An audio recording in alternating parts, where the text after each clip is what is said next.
Abizar Al-Ghifari dapat kado ultah mewah dari Raffi Ahmad. Putra mendiang Ustadz Jeffrey Al-Bukhari, Abizar Al-Ghifari genap berusia 22 tahun pada Kamis, tanggal 13 April tahun 2023 kemarin. Di ultahnya yang ke-22 tahun, Abizar mendapat kado motor Vespa putih dari Raffi Ahmad.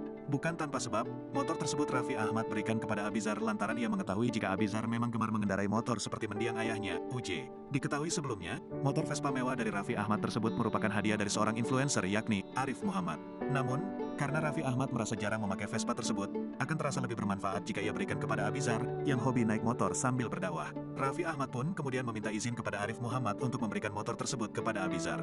Abizar yang mendengar ucapan Raffi pun tersenyum, sambil mengatupkan tangan seakan berterima kasih. Sementara Umi Pipik mengatakan, Alhamdulillah, Masya Allah. Jadi nanti diajakin Abizar motor sambil dakwah bro. Lebih manfaat, ucap Raffi Ahmad. Siap, happy birthday bro @Abizar73. Apaan reading bareng G? Balasan Arif Muhammad di kolom komentar Raffi. Abizar yang masih berdecak kagum lewat senyumannya mengamini ucapan Raffi Ahmad. Amin, insya Allah, tutur aktor 22 tahun ini.